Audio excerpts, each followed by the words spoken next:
कैसे हैं आप सभी लोग। एक बार फिर से स्वागत था आपका हमारे YouTube channel study with Yogesh पे, जहां आपका आजकल क्रैश कोर्स चल रहा है। और क्रैश कोर्स का मतलब 90 डेज़ का है। हम कोशिश करेंगे कि 90 डेज़ में आपके जो एग्ज़ाम में क्वेश्चन आते हैं अधिकांश भाग इस पे कवर हो और बहुत ज़्यादा आपको परेशान होने की ज़रूरत नहीं है। ये मत सोचना कि सर ये चीज़ कब कराएंगे, ये कब कराएंगे, कंप्यूटर कब कराएंगे। 90 डेज होते होते आपको सब समझ में आएगा। मेरी भी एक प्लानिंग है कि स्ट्रैटेजी है, उसको आप लोग फॉलो कीजिए और आपको इससे फ़ायदा होगा। ठीक है, तो आज हमारी जो क्लास है इसकी ये डे 9 है, यानी 9 दिन की क्लास आज हमारी 8 कंप्लीट हो चुकी है। और पिछली 2 वीडियोज आपकी टाइमिंग ख़राब हो गई थी, यानी कि आज भी हालांकि लेट है 1-1.5 घंटा, लेकिन आज क्योंकि छुट्टी है, बुद्ध पूर्णिमा की छुट्टी है, आप सभी को उसकी शुभकामनाएं। बुद्ध पूर्णिमा की आपके सभी को शुभकामनाएं। तो जो क्लास है जो पिछले 2 दिनों की है, सैटरडे संडे की, बहुत से बच्चों ने उस क्लास को मिस किया है। शायद उनको समझ नहीं आ रहा टाइमिंग क्या थी क्या रहा। वीडियो देख लेना, अपलोडेड है प्लेलिस्ट में जाके। 90 डेज क्रैश कोर्स में क्लास नंबर 7 और 8 आप लोग चेक कर लेना। ठीक है, अब देखिए आपके एग्जामिनर का आज मुझे लगा कंप्लीटली दिमाग खराब हो गया। उसने कहा इनसे बहुत हल्के क्वेश्चन पूछता हूँ जिसमें कंफ्यूज कर जाएं। तो आपने कहा सर क्या पूछेगा ऐसा बताओ जरा हमको भी, हम भी बहुत ज़्यादा इच्छुक हैं। हमें भी तो पटवारी, दरोगा, कांस्टेबल और फॉरेस्ट गार्ड, बंदी रक्षक जो भी है यूके ट्रिपल का एग्जाम है वो बनना है। आप हमें बताइए हमारा एग्जामिनर क्या सोचता है। मैंने कहा सर भैया ठीक है बताता हूँ। उसको ये लगा कि इनसे काम करता हूँ, संविधान की जो 8वीं अनुसूची है, यानी संविधान की 8वीं अनुसूची, 8वीं अनुसूची में जो भाषाएं हैं, 8वीं अनुसूची में जो भाषाएं हैं इनमें से कौन सी नहीं है दूं, उसको ये लगा। यानी संविधान के 8वीं अनुसूची में कितनी भाषाएं हैं?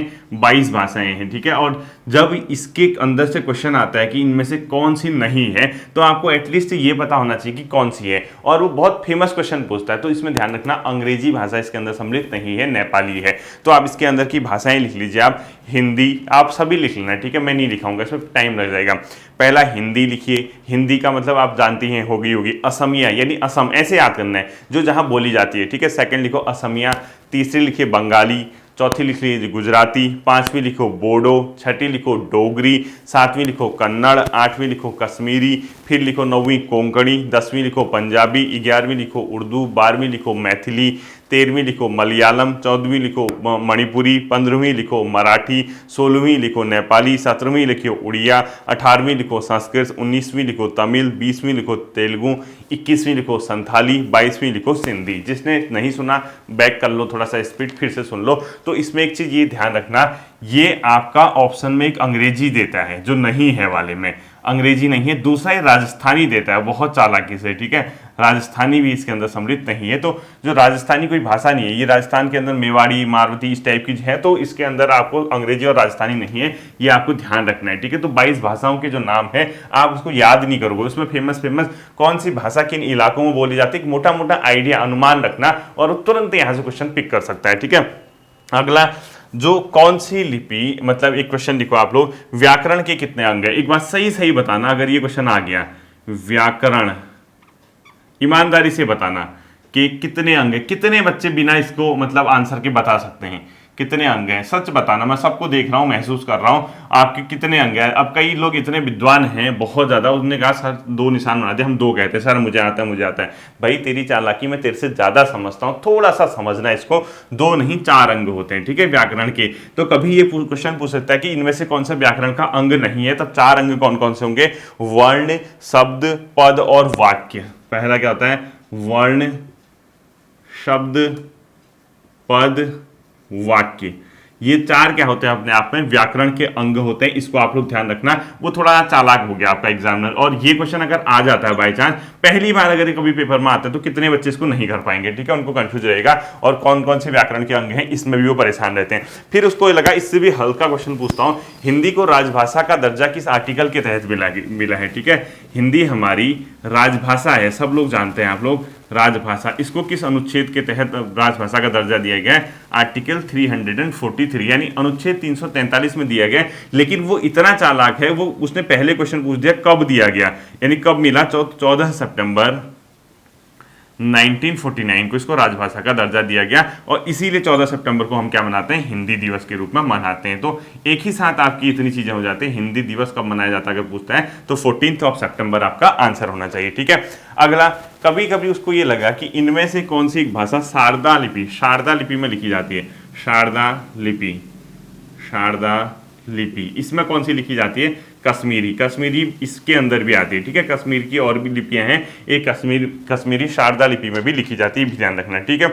अब देखो मैंने आपसे एक क्वेश्चन ये कहा है, हमेशा ध्यान रखना, देवनागरी लिपि में लिखी जाने वाली भाषाओं के नाम आपको हमेशा याद होना चाहिए। देवनागरी, जिसने क्लास पुरानी पढ़ी है देवनागरी लिपि और उसका विकास, जो मैंने हिंदी के यूके SSC वाले फोल्डर में कराया था, वहां से क्वेश्चन पिक करेगा वो। मतलब ये कोई प्रैक्टिस नहीं है, आपके ये क्वेश्चन ही आएगा, लेकिन क्वेश्चन का तरीका बता दिया। देखो 22 भाषाओं से क्वेश्चन आ सकता है कि कौन सी सम्मिलित नहीं है, दूसरा कौन सी भाषा देवनागरी लिपि में लिखी जाती है, इस तरीके से क्वेश्चन आता है। तो आपको पता होना चाहिए कि हिंदी भी देवनागरी लिपि में लिखी जाती है, संस्कृत लिखी जाती है, मराठी लिखी जाती है, मराठी लैंग्वेज भी आती है, ठीक है, मराठी भी इसी के अंदर आती है। इसके अलावा जो आती है बोडो, संथाली, कोंकणी, ये भी आती है, ठीक है। बोडो, आप बाकी आप लोग खुद ही सर्च करते रहना, ठीक। बोडो, संथाली,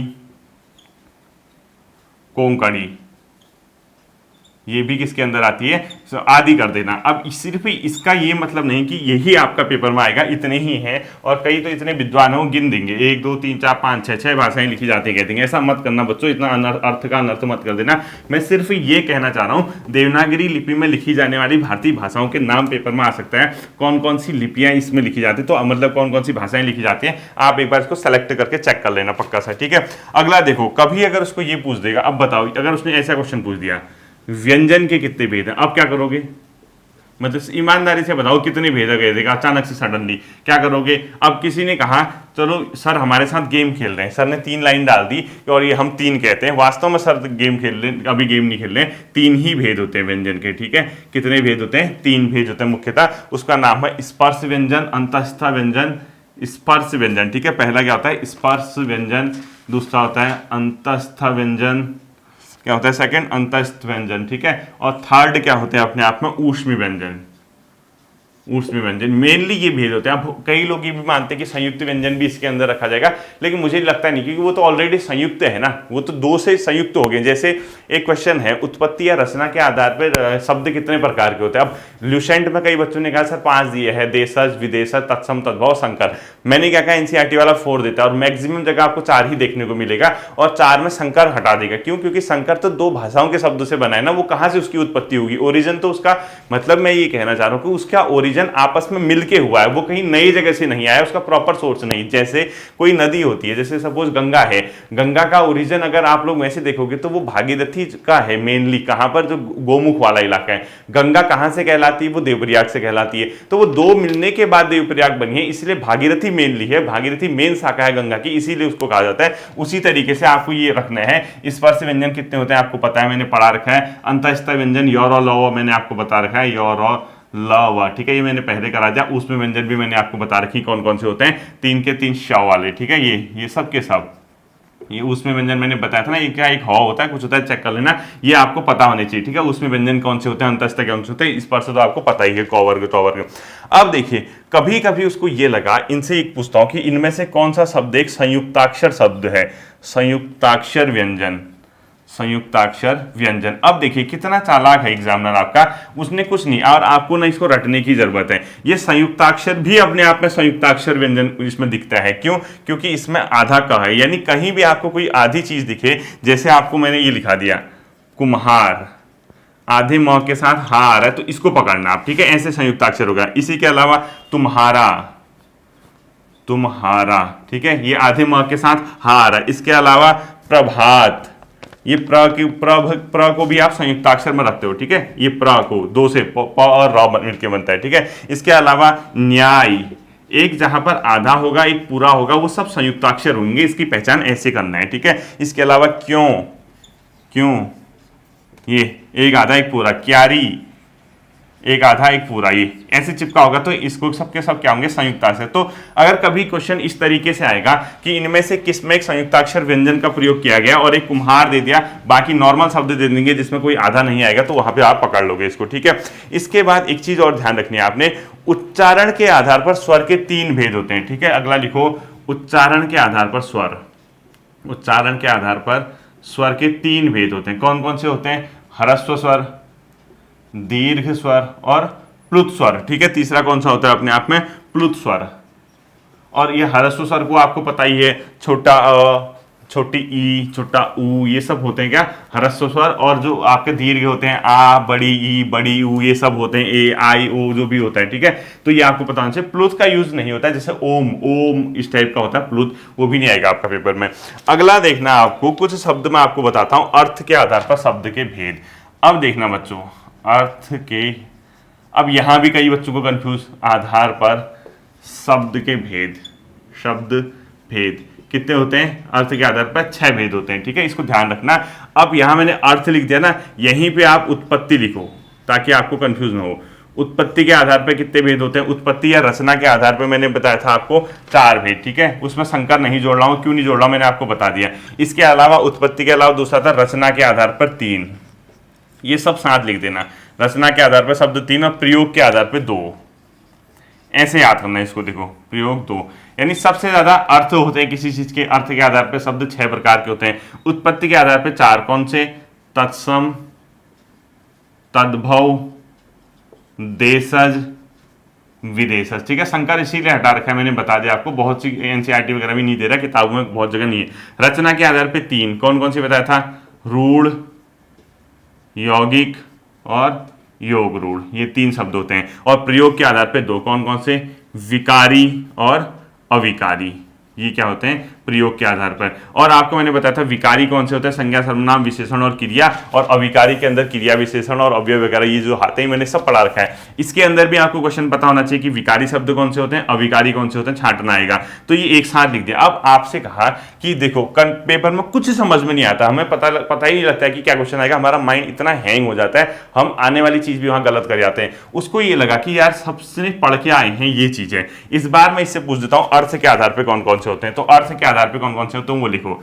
एकार्थी, जिसका एक अर्थ होता है, अनेकार्थी, जिसके अनेक अर्थ होते हैं, ठीक है। इसके अलावा कौन सा होगा, पर्यायवाची, विलोम, पर्यायवाची भी अर्थ के आधार पे होते हैं, ठीक है, पर्यायवाची। इसके अलावा चौथा होता है विलोम, ठीक। और 5वां होता है श्रुति समभिन्नार्थक, इसको याद रखना, ठीक है, श्रुति समभिन्नार्थक, नार्थक। इसका क्या मतलब होता है श्रुति समभिन्नार्थक का, वो बताऊंगा। और लास्ट जो होता है इसका, इसको बोलते हैं अनेक शब्द हेतु एक शब्द, अनेक शब्द हेतु एक शब्द, ठीक है, अनेक शब्द हेतु एक शब्द। ये होता है अपने आप में क्या, 6 प्रकार के। तो श्रुति भिन्नार्थक शब्द अगर कभी पूछता है तो श्रुति भिन्नार्थक शब्द कौन सा है कभी पूछ देगा। जैसे श्रुति भिन्नार्थक शब्दों का युग्म कौन सा है, दो एक पर्यायवाची का युग्म दे देगा। ध्यान से सुनना इस चीज को, ध्यान से, कान, आंख, नाक, मुंह सब खोल के सुनना। और जितना है नींद आ रही तो पानी मार मुंह पे, ऐसा कर, उसके बाद सुन। लेकिन श्रुति भिन्नार्थक शब्द कौन सा होता है ये ध्यान रखना है, ठीक है। श्रुति भिन्नार्थक का मतलब होता है जो सुनने में सेम लगते हैं लेकिन अर्थ उसके अलग होते हैं। एग्जाम्पल देखो, इसका एग्जाम्पल जैसे आपसे मैंने ये लिखा अवधि और एक मैंने ये लिख दिया अवधि। अब बताइए, लिख तो आपको अवधि अवधि दोनों सेम रहे, लेकिन इसमें याद रखना अवधि जो मैंने ये लिखा है ये अपने आप में भाषा है, ठीक है। अवधि क्या है, भाषा है। और जो दूसरा वाला अवधि लिखा है ये अपने आप में एक समय होता है। जैसे बोलते हैं नहीं टाइम पीरियड, कौन सी अवधि में आप आओगे, यानी टाइम को दर्शाता है। तो आपको श्रुति भिन्नार्थक शब्द वहां अगर एग्जाम में पकड़ने को आएंगे तो समझ जाना, सुनने में सेम लगेंगे, अर्थ उसके क्या होंगे, अलग होते हैं, उसको बोला जाता है, ठीक है। अगला, जो शब्द संस्कृत से ज्यों के त्यों लिए गए हैं उनको क्या बोला जाता है, तत्सम शब्द, परिभाषा के रूप में। संस्कृत से ज्यों के त्यों लिए शब्द, ज्यों के त्यों, यानी जैसे थे वैसे लिए गए शब्द क्या कहलाते हैं, तत्सम शब्द कहलाते हैं। जबकि जिसमें परिवर्तन आ चुका है वो क्या कहलाते हैं, अपने तद्भव शब्द आते हैं, ठीक है। ये थे आपके हिंदी वाले क्वेश्चन। इसके बाद हम तुरंत आज जाएंगे उत्तराखंड की ओर, ठीक है। पहले उत्तराखंड की ओर जाएंगे, उसके बाद हम इंपोर्टेंट क्वेश्चन देखेंगे जीएस के। और बिना उत्तराखंड पढ़े मुझे पता है कि आप लोगों की आत्मा जो है नहीं मानेगी, उसको कुछ भी दो, मुर्गा दो, बकरा दो, कुछ भी दो, वो नहीं मानने वाली जब तक उसको उत्तराखंड के क्वेश्चन नहीं पढ़ाए जाएं, ठीक है। तो देखो, प्राचीन में गोबिसाण किसका नाम हुआ करता था, बहुत बेसिक क्वेश्चन भी होंगे क्योंकि पुलिस के बच्चे इसमें नए हैं। काशीपुर। जबकि गोपीसाण के अलावा एक अन्य नाम आता था बाड़ाहाट, ये किसको बोला जाता था, उत्तरकाशी को।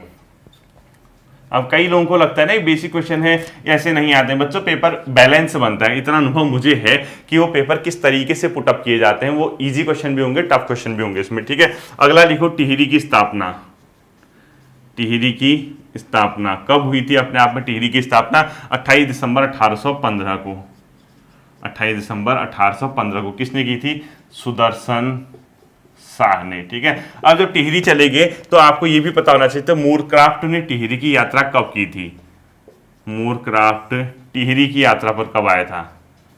मूरक्राफ्ट ने टिहरी की यात्रा की थी लगभग 1820 के आसपास। ठीक है, अब एग्जैक्ट सन है नहीं है मुझे भी नहीं पता, उत्तराखंड की किताबों का कोई भरोसा नहीं है, ये पकड़ा यशवंत कठोर जी की बुक से, ध्यान रखना।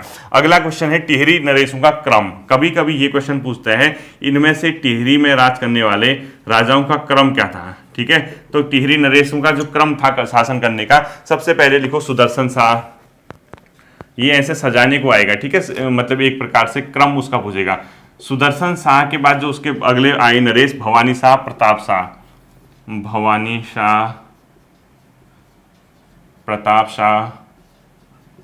ठीक है, भवानी शाह प्रताप शाह के बाद अगला आए कीर्ति शाह, नरेंद्र शाह, मानवेंद्र शाह, कीर्ति शाह, नरेंद्र शाह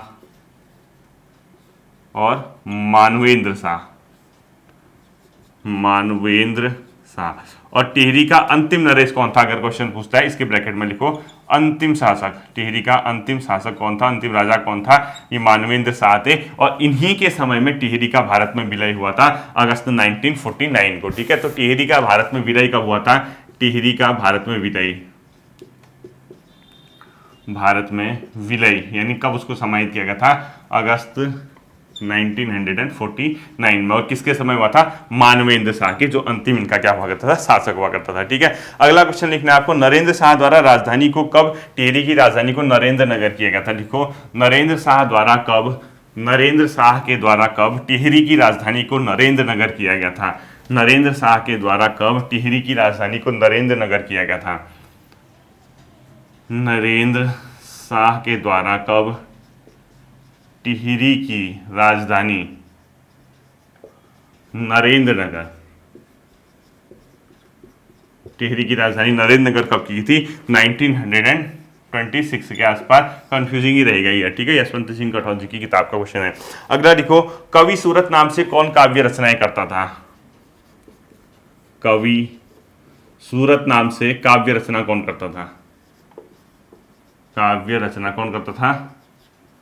सुदर्शन शाह के द्वारा इसको रचना की जाती थी। ठीक है, अगला आपने क्वेश्चन लिखना है, कालसी जो है किस नदी के तट पर अवस्थित है? अमलावाला, जो कि यमुना की सहायक है। लिखो अगला क्वेश्चन, कालसी लिखो अमलावाला के तट पर, अमलावाला के किनारे के तट पर अवस्थित है। इसके ब्रैकेट में यमुना की सहायक लिख दो, यमुना की सहायक नदी है। ठीक है, इसको आपको ध्यान रखना है। इसके अलावा बटर फेस्टिवल या अंदूरी किस मतलब अपने आप में जगह मनाया जाता है? उत्तरकाशी में। ठीक है, दयारा बुग्याल में बटर फेस्टिवल, पशुओं की रक्षा हेतु फेस्टिवल कहाँ मनाया जाता है? उत्तरकाशी में, मक्खन त्योहार। ठीक, उत्तरकाशी में और दयारा बुग्याल कर देना ब्रैकेट में, वहां पर मनाया जाता है। अगला लिखना है आपको, भिटौली बेसिकली किस माह का त्योहार है? यानी कुमाऊं में बहुत फेमस होती है भिटौली, और भिटौली किस माह में मनाई जाती है? ब्रैकेट में लिखो चैत्र माह, ये हिंदी के माह के नाम आएंगे। ठीक है, चैत्र माह में, और ब्रैकेट में लिखो प्रथम बार जो विवाहित होगी, अगर उसकी प्रथम भिटौली आती है तो आती है अपने आप में कौन से महीने में? जो पहले वाली भिटौली आती है वो बैसाख में आएगी। ठीक है, यानी पहली भिटौली किस माह में आती है? लिख लो बैसाख में। इसके ब्रैकेट में लिख लो पहली भिटौली अपने आप में बैसाख के माह में आती है, इतना आपको लिखना है। पहली भिटौली किस माह में आती है? बैसाख में। लिखो पहली बार विवाहित के लिए जो आएगी वो बैसाख के महीने में आएगी। कौन से माह में आएगी? बैसाख के माह में आएगी। ठीक है, इसके बाद आपको अगला क्वेश्चन लिखना है, इगास उत्तराखंड में किस टाइम पे मनाया जाता है? दीपावली के 11वें दिन। इगास लिखो, उत्तराखंड में इगास दीपावली के 11वें दिन कर देना। ठीक है, क्या करोगे? दीपावली के 11वें दिन करना पूरे। ठीक है, कौन सा लिखो?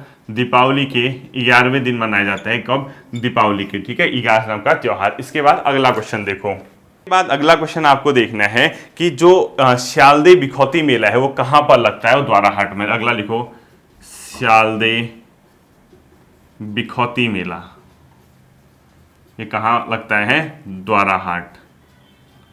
श्यालदे बिखौती मेला कहां लगता है? द्वाराहाट में। ठीक है, अगला, उत्तराखंड में जो जनेऊ पुण्य यानी जनेऊ की पूजा की जाती है वो किस दिन उसके साथ मनाया जाता है? कौन से त्योहार के दिन? तो लिखो जनेऊ पुण्य यानी जनेऊ, ठीक है। ये होता है रक्षाबंधन के दिन, रक्षाबंधन के दिन ही क्या होता है अपने आप में जनेऊ पुण्य का त्योहार होता है, ठीक है। एक अगला लिखा आपने छिपला जात्रा त्योहार प्रत्येक कितने साल बाद मनाया जाता है? 3 साल बाद, ठीक है। तो लिखो छिपला जात्रा या यात्रा त्योहार कितने साल में मनाया जाता है? 3 साल बाद, प्रत्येक 3 साल में मनाया जाता है, ठीक है। और किस जनपद से संबंधित है? पिथौरागढ़ से। और ये पंचाशुली वगैरह कहीं यात्रा पे जाते हैं, ये आपको ध्यान में रखना है, ठीक है। अगला उन्नति पोर्टल का संबंध है।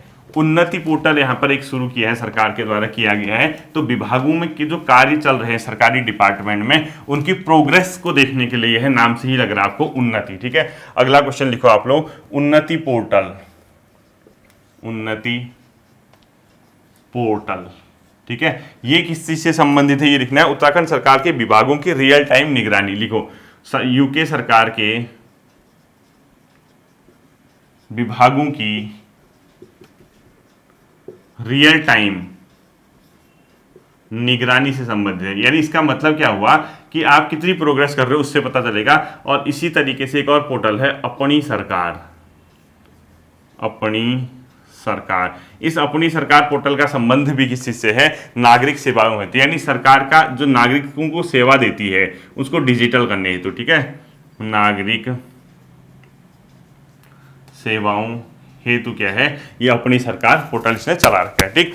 इसके बाद आपको 4 चीजें पता होनी चाहिए जो जीएस के अंदर से क्वेश्चन उठते हैं, वो आपको ध्यान रखने हैं, ठीक है। मैंने आपको एक चीज बताई थी, जो सुप्रीम कोर्ट और हाई कोर्ट है वो जो रिट जारी करते हैं, supreme court plus high court के द्वारा जो रिट जारी किया जाता है, रिट जारी, वो किन अनुच्छेदों के तहत होता है? सुप्रीम कोर्ट करता है आर्टिकल 32 के तहत, हाई कोर्ट करता है आर्टिकल 226 के तहत। और ये रिट जो जारी होती है कितने प्रकार की होती है?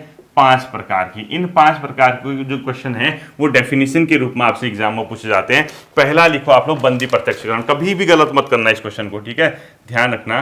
बंदी मैं लिखूंगा नहीं, मैं आपको सिर्फ दिखा दूंगा, ठीक है, और समझा दूंगा। बंदी प्रत्यक्षीकरण, इसमें क्या होता है देखिए, जैसे आपने किसी व्यक्ति को गिरफ्तार किया है तो आपको उसको न्यायालय के समक्ष प्रस्तुत करना होता है। इसके लिए जो रिट जारी की जाती है बंदी प्रत्यक्षीकरण। तो बंदी प्रत्यक्षीकरण के आगे आप लोग लिखेंगे गिरफ्तार व्यक्ति को न्यायालय के समक्ष प्रस्तुत करने हेतु, गिरफ्तार व्यक्ति को न्यायालय के सामने प्रस्तुत करने हेतु जो रिट जारी होती है वो बंदी प्रत्यक्षीकरण। क्वेश्चन कैसे पूछता है, किसी गिरफ्तार व्यक्ति को न्यायालय के समक्ष प्रस्तुत करने हेतु कौन सी रिट जारी होती है? बंदी प्रत्यक्षीकरण, परमादेश, उत्प्रेषण रिट या अपने आप में अधिकार परीक्षा, इस प्रकार से क्वेश्चन आएगा। तो लिखो गिरफ्तार किए गए व्यक्ति को न्यायालय के सामने प्रस्तुत करने हेतु ये होता है। दूसरा परमादेश, परमादेश में लिखूंगा नहीं, ठीक है, आप लोग लिख लेना।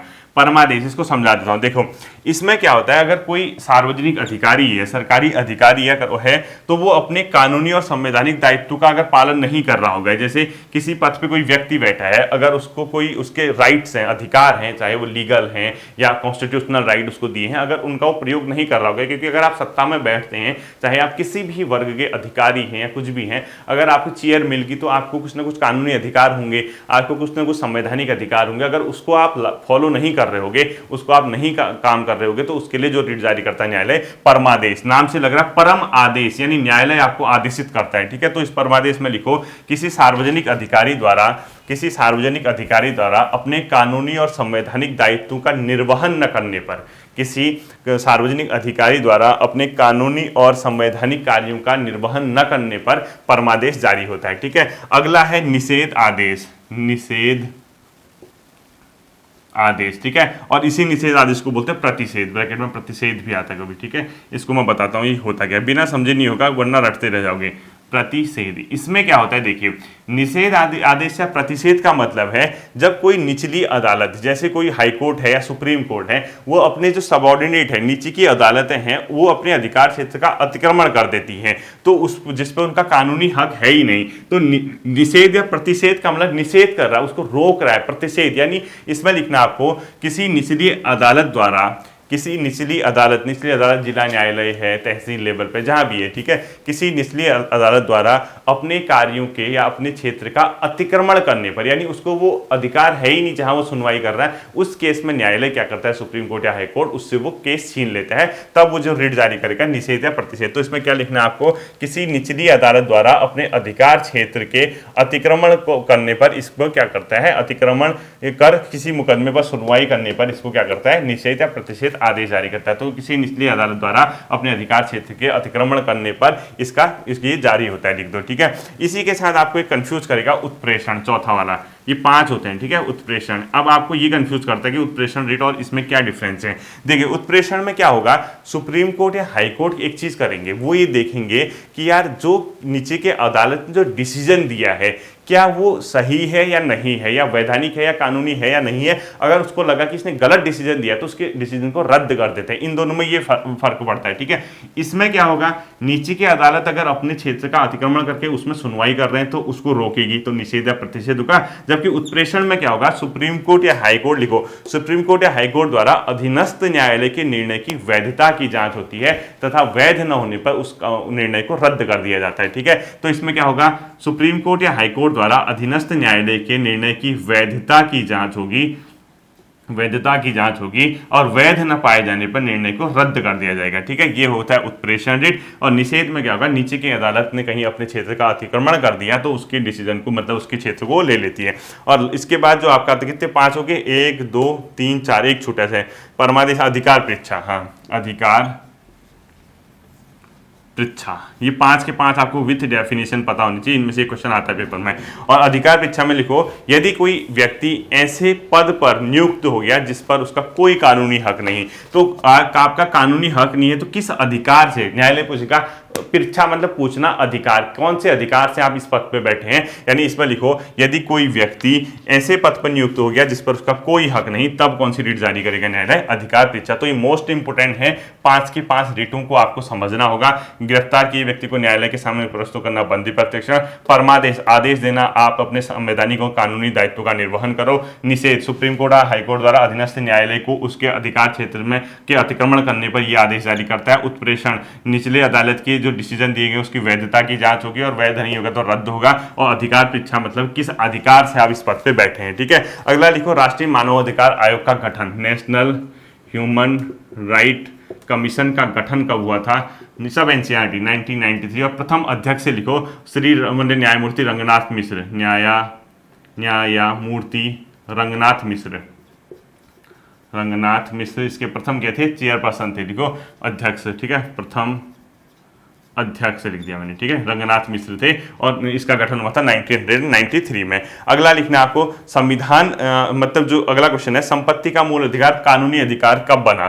संपत्ति का मूल अधिकार यानी लिखो, संपत्ति का मूल अधिकार यानी राइट टू प्रॉपर्टी को कब लीगल राइट यानी कानूनी अधिकार दिया गया, लिखना है, ठीक है। ये दिया गया 44th कॉन्स्टिट्यूशनल अमेंडमेंट से, 44वें संविधान संशोधन 1978 से, लिख दो, ठीक है। पहले ये क्या था, राइट टू प्रॉपर्टी यानी संपत्ति का अधिकार मूल अधिकार था, उसको हटा के कानूनी अधिकार। अब कभी क्वेश्चन आएगा संपत्ति का अधिकार कैसा अधिकार है, तो आंसर होना चाहिए कानूनी या वैधानिक अधिकार, एक ही चीज है, ठीक है, कानूनी अधिकार है। और अगला क्वेश्चन देखो, सुप्रीम कोर्ट या न्यायालय द्वारा कब किस वाद में, सुप्रीम कोर्ट मतलब न्यायालय द्वारा किस वाद में संविधान के मूल ढांचे की संकल्पना प्रस्तुत की थी। यानी मूल ढांचा मतलब बेसिक स्ट्रक्चर, लिखो किस वाद में संविधान के मूल ढांचे की संकल्पना आई थी, केशवानंद भारतीवाद, केशवानंद भारतीवाद, ठीक है। और ये कब का है, 1973 का, बहुत फेमस वाद है। मूल ढांचा मतलब कि संविधान उसने कहा, सुप्रीम कोर्ट ने, आप संविधान में संशोधन कर सकते हैं लेकिन उसके बेसिक स्ट्रक्चर में यानी मूल ढांचे में नहीं कर सकते हो। अगला आपने क्वेश्चन 4 आर्टिकल लिखा रहा हूं। एक तो बहुत चर्चा में रहा है समान नागरिक संहिता, ये बहुत चर्चा में रहा है, नागरिक संहिता यानी इसका मतलब है आर्टिकल 44, ठीक है, यूनिफॉर्म सिविल कोड। अगला लिखना आपको मोस्ट इंपोर्टेंट, ग्राम पंचायतों का गठन, मोस्ट इंपोर्टेंट ग्राम पंचायत, आर्टिकल 40 में मोस्ट इंपोर्टेंट करना है, ठीक है। इसके अलावा लिखना है आपको मद्यपान निषेध, जो नशा वसा है, ठीक है, इसको रोकने के लिए सब राज्य के नीति निर्देशक तत्व के अंदर आएंगे, ये आएगा 47 में। और इसके बाद आता है पशुधन रोग, पशुवध रोक, इसको आप रोक मतलब पशुओं की हत्या पे रोक, ये लगाता है आर्टिकल 14(8). ठीक है, ये आपको 4 के 4 आर्टिकल क्या करने ध्यान में रखने हैं। इसके बाद 2-3 क्वेश्चन आप लोग इकोनॉमी के देखिए। देखो, ह्यूमन डेवलपमेंट इंडेक्स यानी मानव विकास रिपोर्ट कौन जारी करता है? ह्यूमन डेवलपमेंट इंडेक्स यानी मानव विकास रिपोर्ट, ह्यूमन डेवलपमेंट इंडेक्स कौन जारी करता है? संयुक्त राष्ट्र विकास कार्यक्रम, लिख देना आंसर UNDP। ठीक है, संयुक्त राष्ट्र विकास कार्यक्रम के द्वारा मानव विकास सूचकांक जारी किया जाता है। अगला लिखो, कम्यून शब्द का क्या अर्थ है? इकोनॉमी, कम्यून शब्द का क्या अर्थ है? इसका अर्थ है सामूहिक रूप से खेती करना। जैसे ये कम्युनिस्ट देश होते हैं ना, वहां ही चलता है सामूहिक रूप से खेती। लिखो, ये फ्रांस की क्रांति से आया था बाहर, सामूहिक रूप से खेती वहां हुआ करते थे, कम्यून वगैरह। ठीक है, अगला लिखना आपको, ब्रुटलैंड कमीशन का संबंध है, ब्रुटलैंड कमीशन का संबंध है पर्यावरणीय या धारणीय विकास, लिख दो। ठीक है, भावी पीढ़ी के लिए संरक्षित यानी धारणीय विकास लिखो, यानी सस्टेनेबल डेवलपमेंट, धारणीय विकास, धारणीय विकास, या इसी को ब्रैकेट में लिख लो समावेशी विकास। और जिसको समझ में नहीं आ रहा वो लिख लो अपने आप में, ये इंग्लिश टर्मोलॉजी इसकी। समावेशी विकास का मतलब होता है क्या? जो सस्टेनेबल डेवलपमेंट होता है। ठीक है, सस्टेनेबल डेवलपमेंट को ब्रुटलैंड कमीशन लिख देता है। इसके बाद लिखो आपको, अपिक्को आंदोलन किस राज्य में शुरू हुआ था? अपिक्को आंदोलन पर्यावरण से संबंधित। ठीक है, ये कर्नाटक में, कहाँ लागू हुआ था? कर्नाटक में। अगला लिखना है आपको, फोटोवोल्टिक सेल का क्या यूज होता है? सौर ऊर्जा को विद्युत ऊर्जा। 3 ही क्वेश्चन बचे हैं। फोटोवोल्टिक सेल लिखो आप, फोटोवोल्टिक सेल, इसका क्या यूज होता है? जो इसको लिखना, इसका अर्थ लिखना, सौर ऊर्जा को विद्युत ऊर्जा में। ठीक है, सोलर एनर्जी को इलेक्ट्रिक एनर्जी में चेंज करता है। ठीक है, इलेक्ट्रिक एनर्जी में चेंज करता है, सौर ऊर्जा को विद्युत ऊर्जा में। अगला लिखना है आपको, धारणीय विकास को आप किस रूप में परिभाषित करेंगे? यानी कभी कभी क्वेश्चन जो थ्योरेटिकल आता है ना, सस्टेनेबल डेवलपमेंट को आप कैसे परिभाषित करेंगे, धारणीय विकास को आप कैसे परिभाषित करेंगे, इस तरीके का क्वेश्चन जो पेपर में आता है। लिखो, धारणीय विकास, ब्रैकेट में लिख देना सस्टेनेबल या समावेशी विकास। इसमें क्या होता है? वर्तमान आवश्यकताओं को आप पूरा करो पर्यावरण से, लेकिन भविष्य की पीढ़ी को आप उसको नुकसान नहीं होना चाहिए। यानी इसको लिखो, ऐसा विकास जो वर्तमान पीढ़ी की आवश्यकताओं को, ऐसा विकास जो वर्तमान पीढ़ी की आवश्यकताओं को भावी पीढ़ी की आवश्यकताओं की पूर्ति क्षमता के साथ समझौता किए बिना किया जाए। यानी आप डेवलपमेंट करो, लेकिन ऐसा नहीं होना चाहिए कि आपकी आने वाली पीढ़ी के लिए कुछ न बचे। तो ऐसा विकास जो वर्तमान आवश्यकताओं को भावी पीढ़ी की आवश्यकताओं के साथ समझौता किए बिना किए जाए। लिखो, ऐसा विकास जो वर्तमान आवश्यकताओं को भावी आवश्यकताओं की, मतलब जो भावी आवश्यकताओं की जरूरतों के साथ समझौता किए बिना किए जाए, उसको बोलते हैं धारणीय विकास। और आज के दिन का अंतिम क्वेश्चन है, केंद्रीय प्रदूषण नियंत्रण बोर्ड की स्थापना कब हुई थी?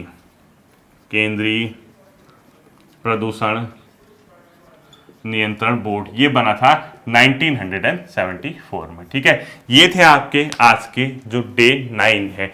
होपफुली चीज़ें आपकी समझ आ रही होंगी, आपको हेल्प चीज़ें कर रही होंगी। मैं यही चाहूँगा 2 क्लासेज आपकी जो मिस हुई हैं उसको कवर कर लीजिए, उसी के बाद अगली क्लासेस की आएगी। शायद कल परसों का क्लास का मुझे कंफर्म नहीं है आती है नहीं आती है, क्योंकि एक फंक्शन मुझे अटेंड करना है देहरादून में। फिर मिलते हैं अगले सेशन पे, अपना ध्यान रखिए। Thank you.